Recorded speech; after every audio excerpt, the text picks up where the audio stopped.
All right, doesn't matter. Please be seated.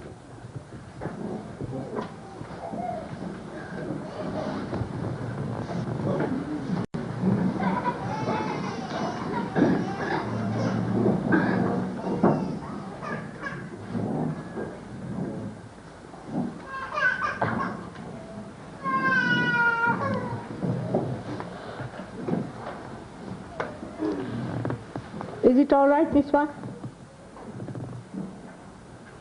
Are you recording all right? Yes, sir. So this is how Mahamaya plays. They had planned everything. They had all the arrangements made, and the sari was missing. All right. So they came and told me that the sari is missing. So now what to do? You can't have puja without the sari, according to them. So I said, all right, let's wait. If it arrives in time, we'll have it. Otherwise, we can have it later. But I was least disturbed, least upset, because I do not have a mental conception of it. But if you have a mental conception, oh, we have programmed everything, arranged everything, we have done this, and now it's fizzling out. Doesn't matter. Nothing is fizzling out.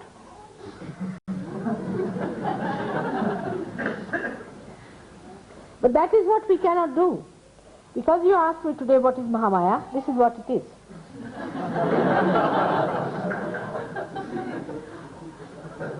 You must learn to accept whatever comes your way. That's one of the things. And here where we feel frustrated, angry, upset, and spoil our joy, one of the things, because we make a mental projection. Mentally we calculate something. This has to be. And it's really in a way a subtle ego feeling. Because I thought that's what is destined, all right, we'll have it tomorrow. What does it matter? In any case, I had told Mr. Srivastav that I'll be back only about 2 o'clock. He said, why not in the morning? I don't think it will be feasible.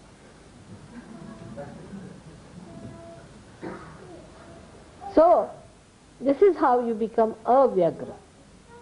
Vyagra means person who is worried.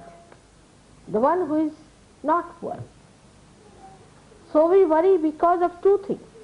Firstly, we worry that what will happen in the future.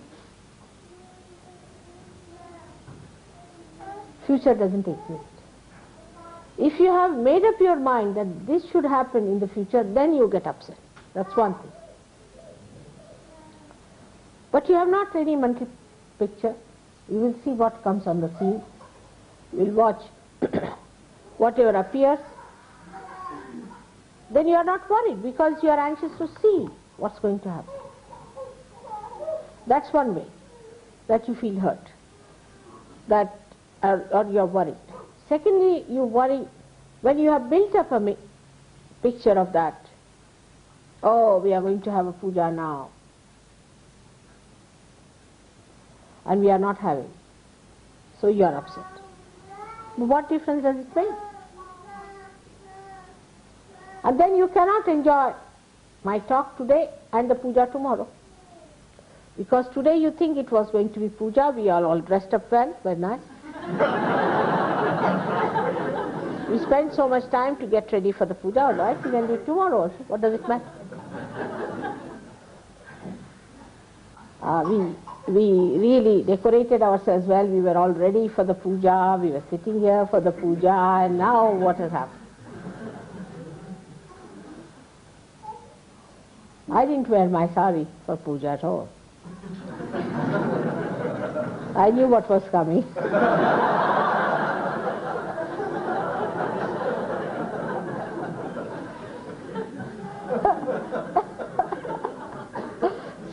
it's all right to see you like this, because normally in the puja I never see you dressed like this. I'm busy with myself.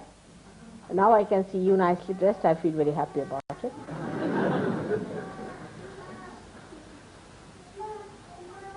And these mental things are responsible for frustrating us. Like as I was telling you about money, same thing happens.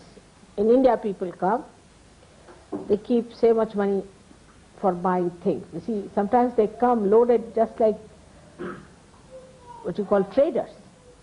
The customs are so kind. I mean, Sahajogis have a free pass, whether in India or in England or anywhere. And then they have a mental picture, we'll buy this, right? And so much we'll spend. And if they have to spend some money for something else, they get upset because they have decided to spend so much. So then they go to spend some money. There's also, you see how Mahamaya works, you see. It has happened with all of you. So they go and buy something. I'll tell you, Gavin bought one, an image. I don't know, he paid about, I think, 500 rupees. You know, how much have you paid? About 4,000 or I don't know. How many pounds you paid for that? Huh? 40 pounds. He paid 40 pounds for that thing. I would not even pay 5 pounds for that. And I said, what's this? How did you buy? Oh, it's a very nice thing, Mother. We got it in Agra. I said, it is from Nepal. If you buy it in Agra, it will be very expensive. And it's such a waste. But the worst was the vibrations were very bad. They thought they have bought something great. And the vibrations were very bad. And I noticed it, so he said, all right, Mother, I'll keep it in your house and you improve the vibration. I tried, it would not work out. I said, Gavin, what to do now? You sink it in the Thames. I don't know what to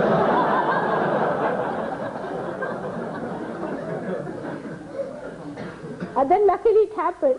CP said that I have to take some present of Buddha, Japan. I said, these Japanese exhibitors are good for nothing. No booth is going to trouble them. So he said, can I buy something? I said, Buddha things, it's not easy to get here. But I have an Avalokiteshvara, would you like to take that? He said, what is the price? I said, 40 pounds. He said, all right, I'll buy it. And he bought it for 40 pounds. I said, all right, give it to this Japanese fellow. He's a very nasty person. I said, good for him. And I palmed it off. That's how. You see, because I knew that it will have some purpose somewhere. So this is how our mental images are so rigid that there's no flexibility in our understanding. And if you start making it flexible, that, and this is very early stages when Gavin had gone to India, very early stage. Now he is different. So if you become flexible, then what happens? You see the joy of it. You see how things get adjusted. But if it is rigid, then you get caught up into your own rigidity. And you can never enjoy it. Because there's no movement for the Mahamaya power. And that's how then you feel frustrated. You see, it is all your own creation. The mental projection is your creation. And also the destruction is your creation. Nobody is responsible for that. You are responsible. But who does that is Mahamaya. Sankalpa vikalpa karod. You do decide something. You say, now, today I will go to Birmingham. I have to go to Birmingham. I can't come for a meditation. I have to. After some time you will find that it's impossible to do something, but to do what is needed for surgery. Because whenever you will try to do something, you will find it will frustrate you, it will upset you. If not, then it will make you realize what is important, what you have missed. Sometimes you get lost on the way. You think that, oh God, we have lost the way, what to do, now where to go. If I was you, I would say, all right, You've lost the way, must be to find something else. And there I find something else which I've been looking for days together. I just see that.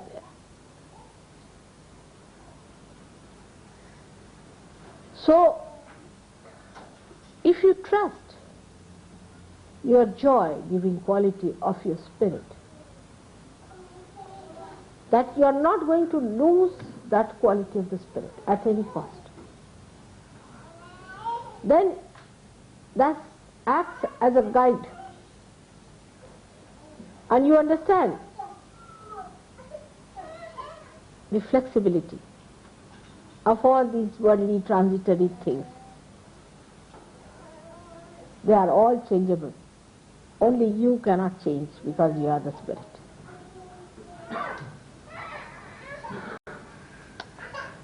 Today I wanted to talk about Mooladhara, which is very important subject.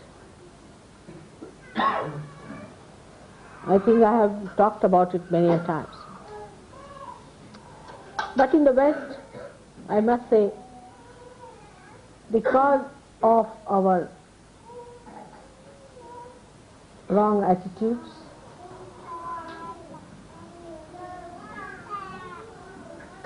and acceptance of wrong mental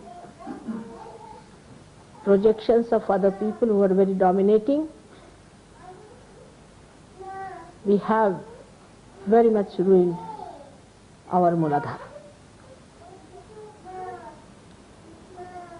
Despite the fact that Kundalini has risen with whatever weaker power that Mooladhara had and has sustained itself, we must know that we can always fall a trap to our different bifurcations which we had created before. It's a very serious matter that the Mooladhara Chakra has been really shattered, and we have created pathways into which our attention can go if we are not very careful.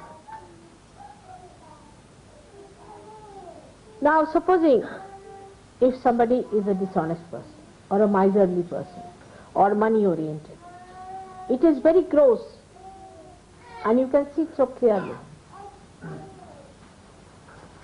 You see yourself and you get shocked, why did I say such a thing? Why did I do such a thing?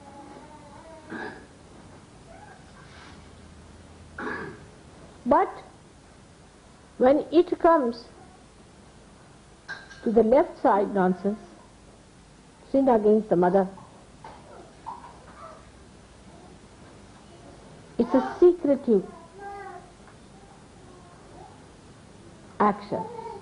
That's only between you and yourself. Nobody knows what goes on in your mind except for you. Nobody knows what you are going to do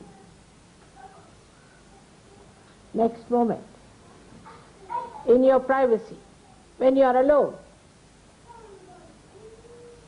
Nobody can look into it except for your mother.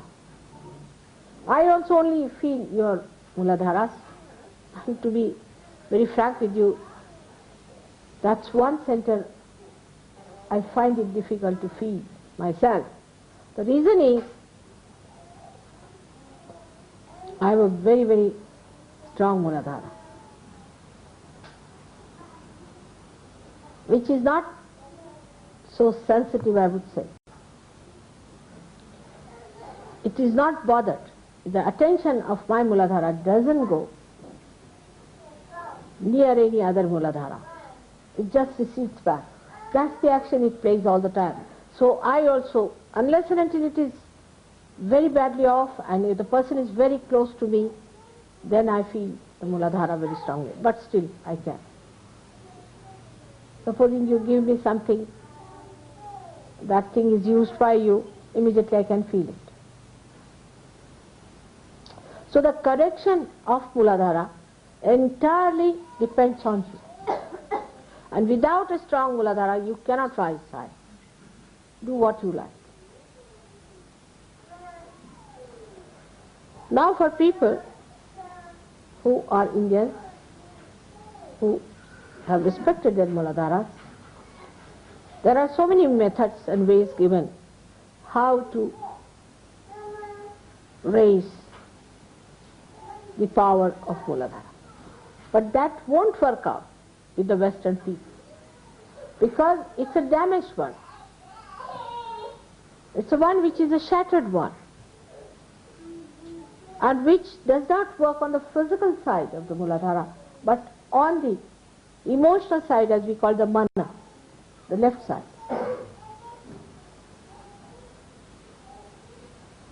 So, even you may not talk in that way, but your mind is still in that realm,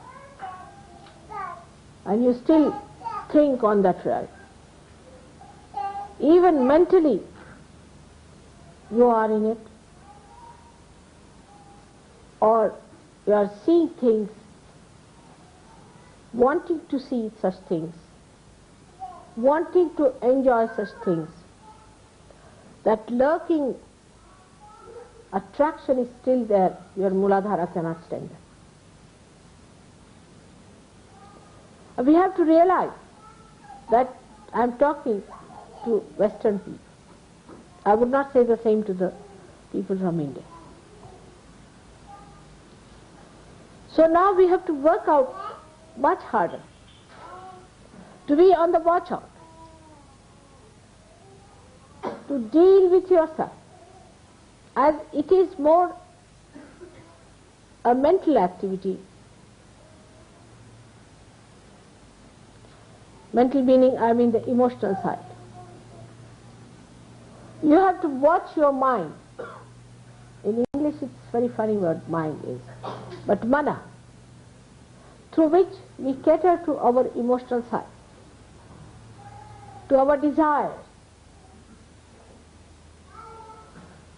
Where is it going? Where is this movement of our mind? What is it doing? You have to stand against your mind, stand against your desires, or you can face it and see for yourself clearly what's happening. It's for you to decide. Nobody is going to correct you on this point. I know you people have been confessing to me. I never read your letters, to be very frank. Whatever letters you sent, I would not read it. Whatever confessions you have made, I've burnt all those letters. I haven't got any idea as to what you did, nor do I want to know about it. That's not my concern. My concern is that now you do not dwell upon the same ideas on the same level, or on any level whatsoever, we can say. It is in thoughtless awareness you can combat the thoughts that come to you from wrong type of Mooladhara. Maybe some of you have got booths on your Mooladhara. And we have some physical treatment for such booths also, which I'll tell to come in sometimes, which you can ask. But you cannot always say that it is a booth and I'm all right, I'm away from the booth. You are not. Whenever you say I have a booth, means you yourself, you are siding with the booth.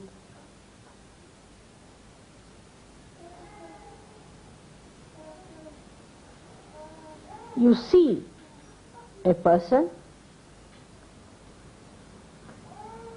as a sakshi. That means you see that person, but you do not get a reaction, which is killer of joy.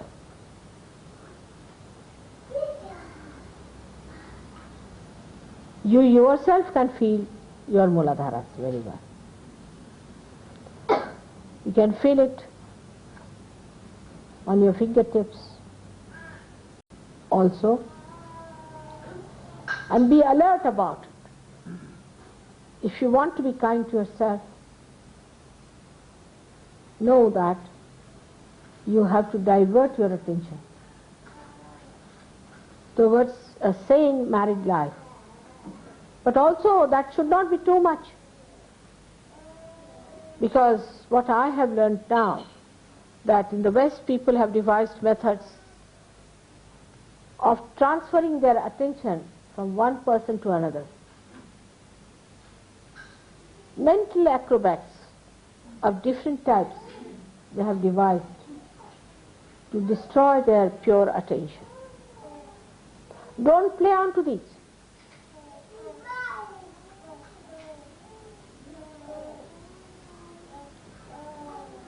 There are so many other things by which we express that we are still under the trap of a bad Mooladhara.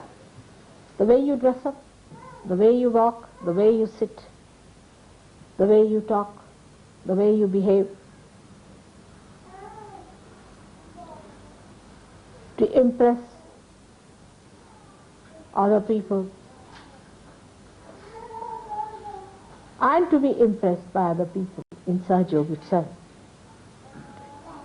The only impression that should really work is the height of ascent that others have achieved. You can do it, it's not difficult. When the Kundalini can rise with all such shattered Mooladharas, I'm sure you can cure your Mooladhara completely. But your question is, first of all, of strengthening the Mooladhara, for which I think you all have to go into a kind of a tapasya. That's why I say sometimes that the Western people should take less of meat, especially the red meats, and beef, and horses, and dogs, and I don't know what else you eat.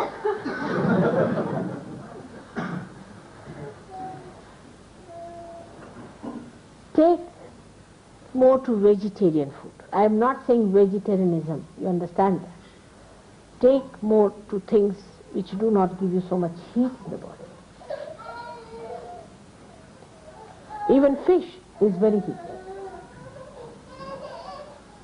So take to a life which is in a way ascetic, but don't take to these horrible hell foods also. And I can't tolerate them, I tell you. They are not meant for human beings, for animals, I think. They churn your stomach completely, it's horrible. This country store thing I took once and I said, had enough of it. Country store, the whole country went into my stomach, I think.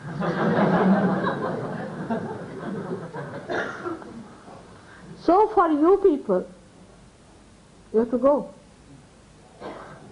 Those who are suffering from Mooladhara must know that food does make a difference in the powers of Mooladhara. So if you have to get it cured, first of all, you have to soothe it down. It is overexcited. Overexcited.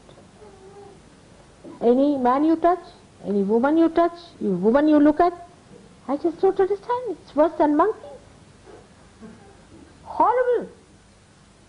You have to soothe it down, cool it down, so that Ganesha bestows his blessings upon your Mooladhara.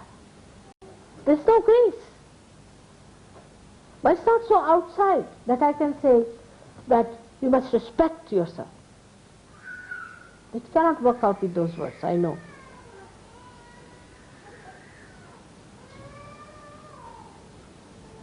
You have to sit down, do meditation, and try to soothe it down.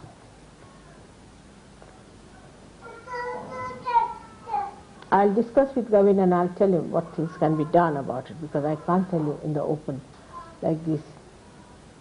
But still, this is all physical. Mentally, you must be on the watch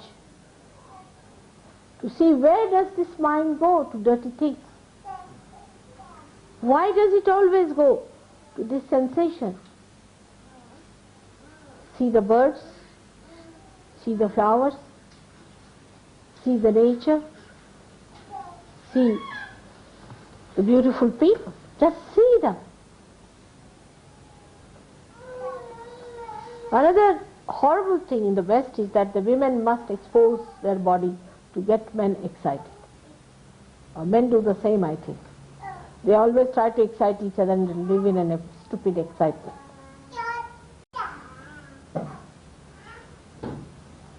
You have to expose beautiful things like flowers, beautiful ornaments. All right. But you are not a thing. It's your private.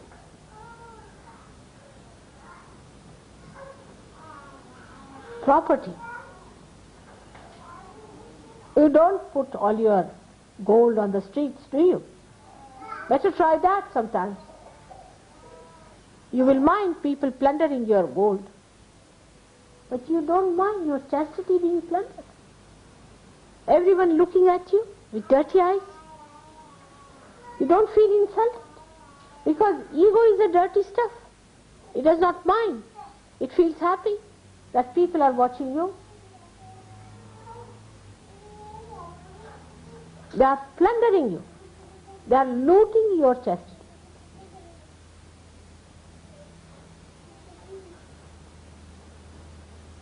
But Sahaja yogis are not like that. But still I must say, you must cleanse your hearts, cleanse your minds. Take yourself out of it.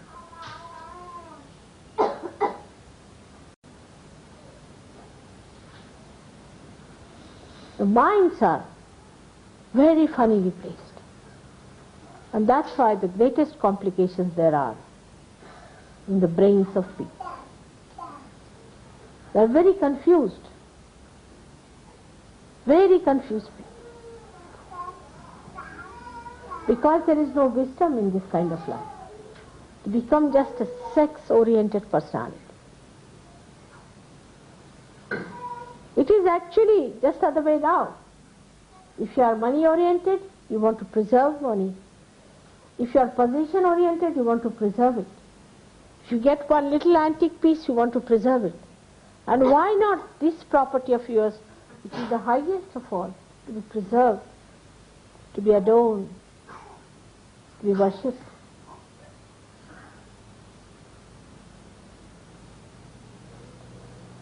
I'm quite worried on that point, that secretly people are indulging into such things.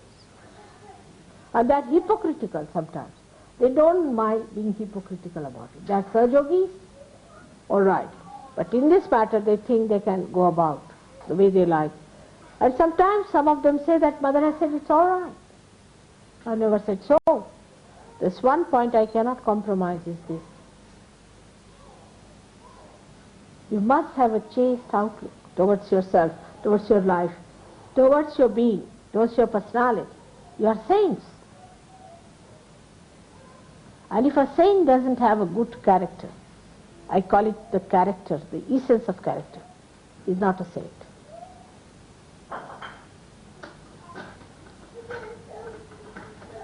So this purity has to be maintained. There cannot be any compromise on that. You cannot hit at the roots of everything. If it works out in a collective way, nobody cheats oneself, nobody deceives oneself, and puts the mind into right track of ascent, thinking about the ascent, how you are going to rise, thinking of the moments when you had the joy, thinking of the day when you met me first, thinking of all the other beautiful and holy things. Your mind can be cleansed. And whenever such a thought comes in, you have to say, not this, not this, not this. It's more mental than physical, I think. I know it's difficult, but if you can get realization, why not this also? You all have to understand that there is no compromise on this. And a day may come, if you continue with it, you will be thrown away completely, just like any other devil is thrown out. So there is no compromise. Tell yourself, don't deceive yourself, don't cheat yourself. You cannot ascend if there is any lurking thing within you. You will be dragged down, because that's your weakness.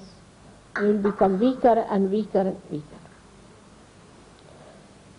Only question is, where is your attention? Divert. Divert your attention. First you will need some exercise, some effort, and afterwards it will come automatically. You won't have to exert. You won't have to worry. On the contrary, it will become impossible how to be otherwise. So much conditioning is there. We have played into the hands of conditioning. We have ruined ourselves. This conditioning is the subtlest of all and the worst of all. It's impossible to combat in Sahaja Yoga, unless and until you individually take up the responsibility of looking after it.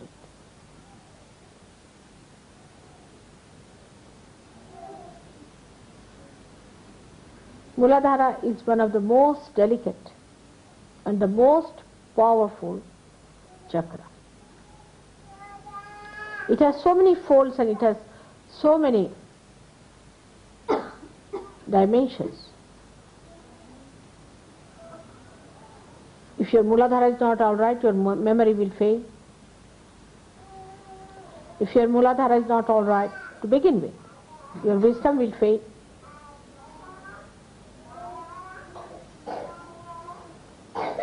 You will have no sense of direction. The insanity that is now crawling up in America before they become 40 years of age is because their Mooladharas are around. Most of the diseases which are incurable come because of weak Mooladharas. On the physical side. On the mental side, most of the mental problems, disorder, most, I would say 90% are due to weak Mooladhara. If a person has a strong Mooladhara, powerful Mooladhara, it doesn't get into trouble.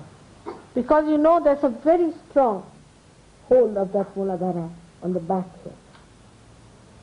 And when your mind goes off, you blame the brain. It's not the brain. Mostly it is the Mooladhara. So for physical safety and for your emotional safety also, you have to have a same type of attitude towards Mooladhara. That's why I'm very anxious that you all should get married. And after marriage, after a few days, you find that your attention start diverting to other problems of married life. But not if you are not a surgeon. Because the sensationalization has become the main theme of the modern life. When you are tossed about on the rough sea of all these deliberate actions of the people. Media, books, ideas, everything creates this horrible excitable temperament. Such a person doesn't have any patience, doesn't have any balance. Actually is hypocritical and has a very bad left Vishuddhi. So many complications take place with it. Before realization, forget the past. Whatever you have done, forget it. Just don't worry. But remember one thing, that you have damaged your Mooladhara, so you have to look after it. You have to soothe it down. You have to bring it to normalcy. You have to make it a healthy, balanced center so that Sri Ganesha can rule over it.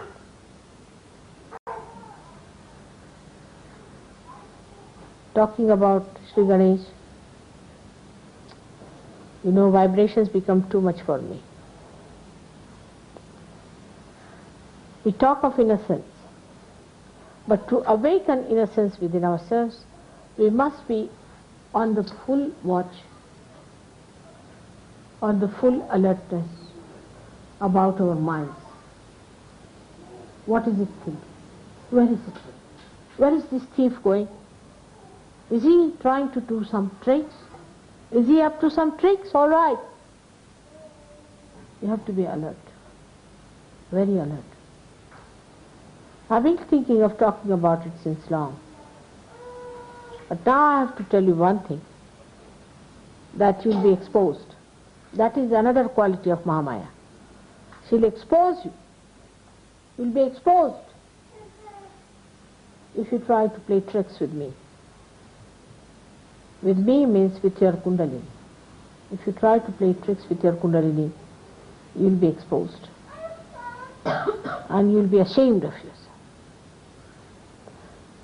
So please be careful, very careful about it, that you again make your Mooladhara very healthy and powerful. May God bless.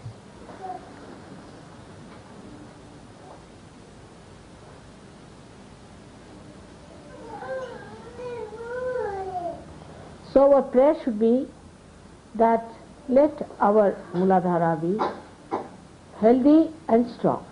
That's all. Let's pray.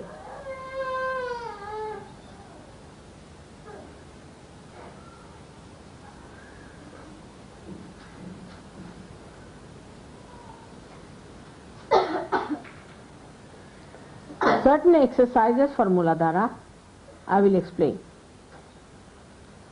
to Gavin, who is your leader in English. Then he will pass it on to you. It should be done verbally. It should not be written down. The leaders of the ashrams and other places should come and see him every month sometime, and these things should be talked, because it's a secret, not to be discussed openly. It's a secret. It's between you and yourself. It should not be written down anywhere. It should not be mentioned, but should be worked out by all of you in such a way that you enjoy the bliss of Sri Ganesh. It's more for the ladies, I would say, than for the men, because men suffer much more than women do. And that's why women must be very careful. Develop very good relationships with your brothers.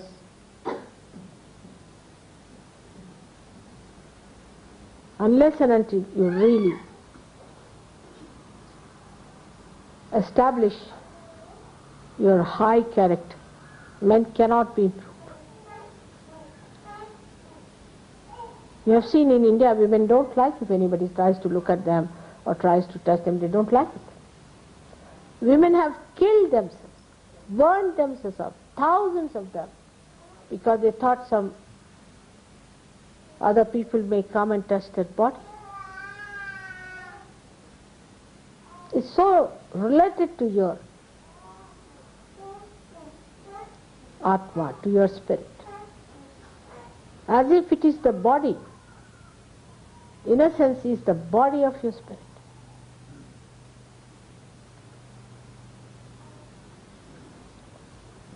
You all can be that because you have become yoginis now. They were not yoginis, but they knew one thing, the power of their chastity. It's more for ladies here that they should try to generate that feeling of nobility, of chastity, of holiness around them, so that the men themselves respect them and develop that feeling within themselves.